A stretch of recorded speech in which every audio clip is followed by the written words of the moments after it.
Oleme jõudnud Senegali, mille pealinnas Dakaris lõpebki Dakari ralli. Senegal on selle Aafrika piirkonna moodsamaid riike, kuid ärgem unustagem, et Aafrikas ei ole asjad alati millegi pärast, osad on ka lihtsalt niisama. Võtame kas või selle esindusliku hotelli toreda trepi, mis viib otse vastu seina.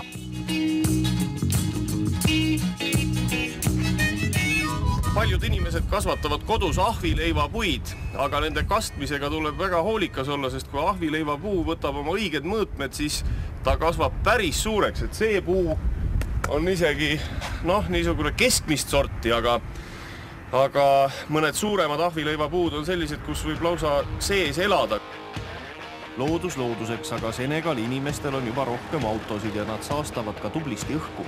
Autod ei roosteta ja seega sõidavad nii kaua, kui mootoritel elu sees hoitakse. Töö käib liiva sees afrostandardite järgi.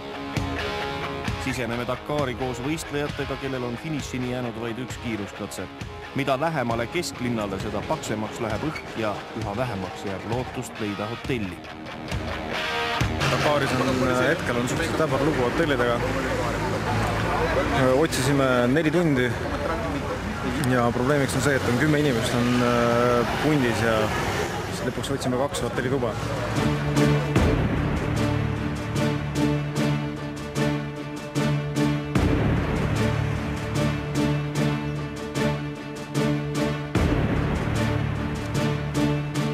Hommikul varume kütust ja liigume Dakarist 40 kilomeetri kaugusele. Ränkraske ralli on jõudmas lõpule, jäänud on vaid viimane lühike kiiruskatse.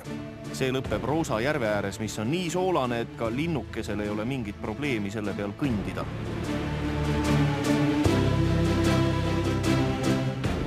Ja sealt nad tulevad, mõistmata tõenäoliselt veel isegi, millega on hakkama saanud.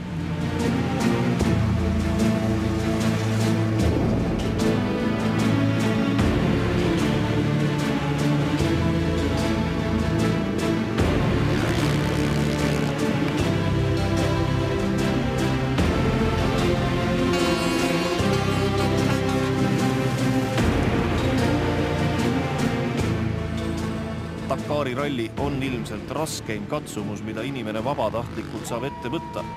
Et tunda finiši ülevust sõitis Tarmo üle lõpujoone limonaadi müüja motorolleriga.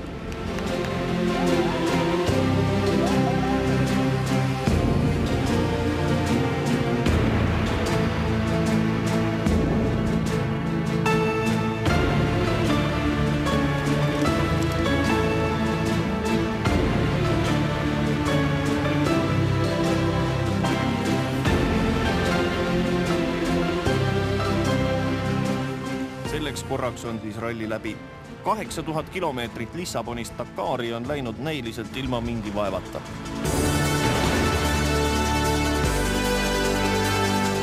Brilliant, absolutely brilliant, mate.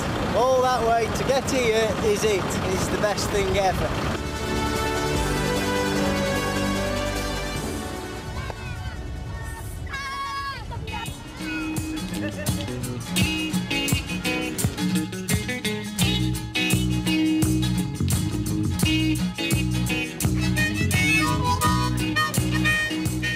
Unustame nüüd selle ralli vähemalt järgmise korrani.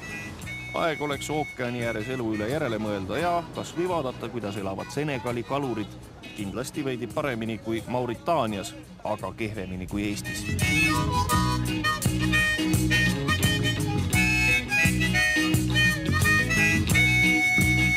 Võrkude hooldamine käib vist samamoodi igal pool maailmas. Kala puhastamise ja hoidmise osas on aga kindlasti kultuurilisi erinevusi.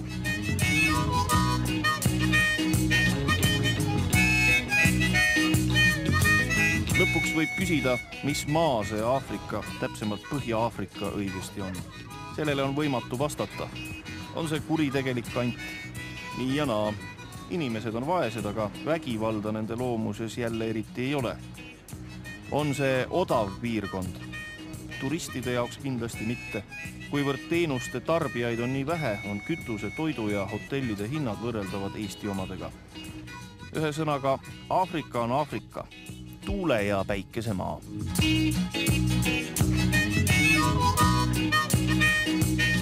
Siin me sõidame nüüd pärast mitmenädalast kõrbes olekut mööda ookeani ja ega kõrb on ohtlik asi ja ookean on ka ohtlik asi, et kui tuleb selline suurem laine, siis paljudel tõmbab nagu jahedaks, aga tegelikult ma arvan, et vähemalt seni, kui me jõuame nende murdlaineteni, me ei juhtu.